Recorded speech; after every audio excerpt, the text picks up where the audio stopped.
Hey, good afternoon, BUSC2720 students. It's been explained to you why I cannot be in class tonight, but I do have an assignment for you. And after giving it some thought, I felt that extending our practice a little bit more with layer masks was in order. So what you're going to be producing today looks roughly like what you're seeing right now. I'm going to walk you through the steps to produce this. It is on page 165 of your book, and it is the Real Life Independent Challenge, and then I've added a step at the bottom. So don't just turn this off and follow that. It is a little bit more difficult than what you're used to, which is why I'm using it for illustrative purposes. And here's what we're going to do. First, you're going to open PSF-14. If you've noticed, I've appended this as -1 only because the other one was my original drawing. And here is what you're presented with. Now, it asks you, the book asks you, to simply duplicate this layer and then fill the background layer with white. Personally, I don't think that's the best way to go. What I want to see you do is go down here to the bottom where it says Create New Layer, click that, and if it doesn't fall in the middle, in other words, if you haven't selected the backyard and then the layer 1 button, move that so it's above the background layer. This gives you a fallback. We've discussed that in class so that if you screw something up and you need to start over, you don't have to go back to the website, download the thing again. It's just very fast. So, okay, when you go over here then to the other side, on the right side, looking at your colors, if they are not black and white, click the little color chips and then click the little right turn, left turn arrow above that, and it automatically gives you white and black. What we're going to do here is fill this layer with white. So go up to your paint bucket tool, come over, make sure the middle layer is selected, and fill that with white. Now you don't see anything because the top layer is active, so let's close that off. Boom, you've just proved it to yourself. Now what we're also going to do, or what we're going to do next rather, is go up to the top layer, click here, the top layer, go down here to the Create New Fill or Adjustment layer. Oops, I'm sorry, wrong one. Add Layer Mask button rather. And once again, nothing happens. Why? Because white conceals and black reveals. So at this point, I want you to go over to the little left-hand arrow on the right-hand side and switch the foreground background colors. Or to do this fast, I'm just hitting the X key. Okay? Let's face it, the keyboard controls are faster than scrolling over and clicking something with your mouse. So it's, you can, if you learn one or two of those, it helps a lot. Okay, right up from the paint bucket tool is the brush tool, and the instructions tell you to choose something that a setting that is not too hard. Well, I didn't know where to start, so I started with hardness of 45. I'm going to let you figure this one out yourselves, because I'm going to go over here, and all you need to do is start your mask, and then in this area blow that way up. So you can do that several ways. I tend to use Control Plus, and notice it's come over here too much, so it's bled way in. So I'm not hard enough, it's too soft. So we go and we're going to increase the hardness, and I'll try about 75% this time. And I'm going to hit Control Z to undo what I did, come over here, and I'm just snugging that in very nicely now. Okay, what you're going to do now, and you're going to see a completed one in a sec, is mask off everything, as the book says, everything but the cone. Even mask off the, let's get back here a little bit, even mask off the shadow underneath. Now, I don't really know why they're asking you to do that. You could just as easily mask off this whole lower area. It might make it easier for you to do that. I would. So this first mask is just going to be the cone.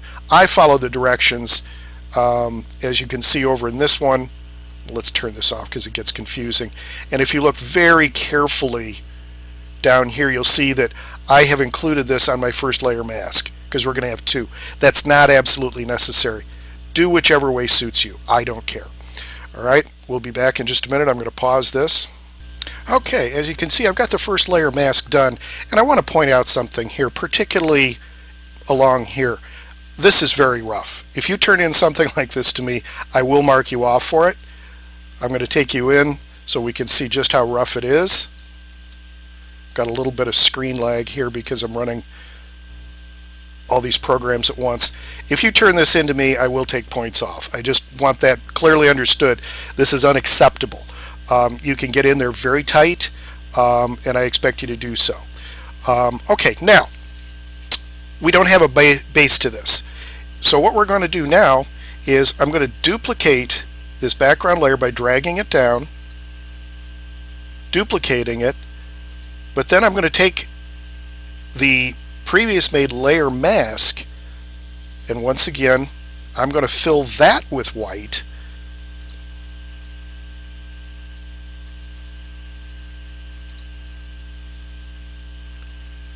and why isn't it filling?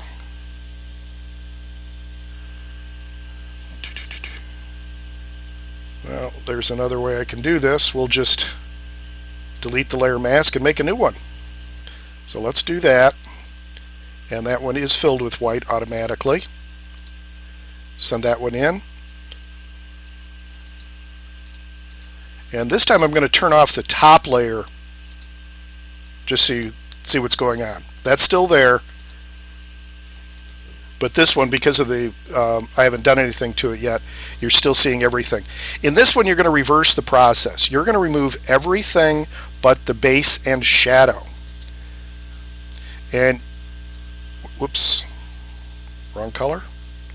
Got to use black. Okay, so you see what I'm doing. I'm using a very large brush, and the parts where I don't have to be careful, other than to be complete, I'm going very fast. Compared to the first one, this should take you virtually no time at all until you get into the little details here and the details here. We'll be back in just a moment. Okay, we're back. Couple of notes as you create, in particular, the shadow down here.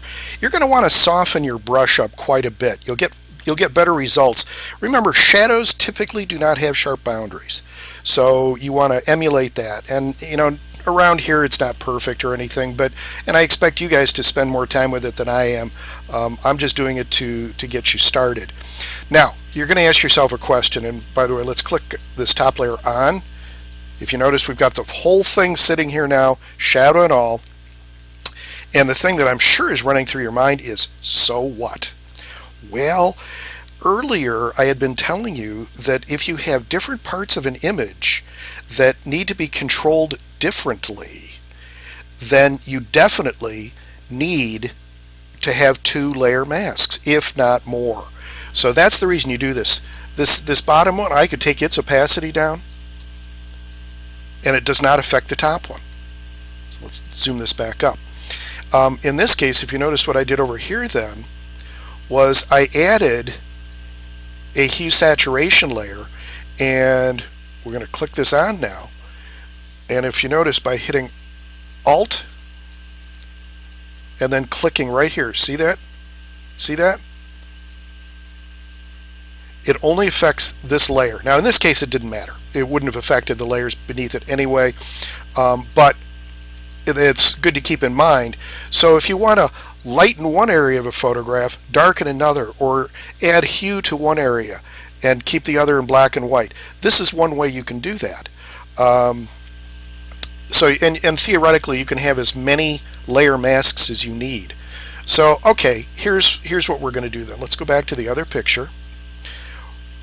Now I'm going to add a hue saturation layer, which is this one here, middle row, left hand side, hue saturation. And let's just play with it a little bit, see what we come up with. I had blue before. I can change, this is hue, this is saturation. But if you click down here where it says colorize, then you're going to have some fun. Pump the saturation up.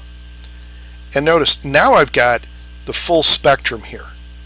Now I chose a nice blue before. I want a green one. I want a lime green popsicle, basically. So cone. So anyway, we're going to send this back for a while, and if you notice, it's turned everything beneath it green. So now I do have to go down here, hit Alt, voila. Now notice I'm going to have to touch up my layer mask a little here. I was a little sloppy, but that's no big deal. But I'm going to go over to this layer mask, and I'm going to mask off certain areas. Why? Well, I want the white to remain white. So using the right and left bracket keys, I can come right in here and paint over. And by the way, instead of trying to get in these corners really easy, the easy thing is to just run it out and then hit your X key, come back, and I'm doing this way small. I should have this much larger. And then the same thing with the top.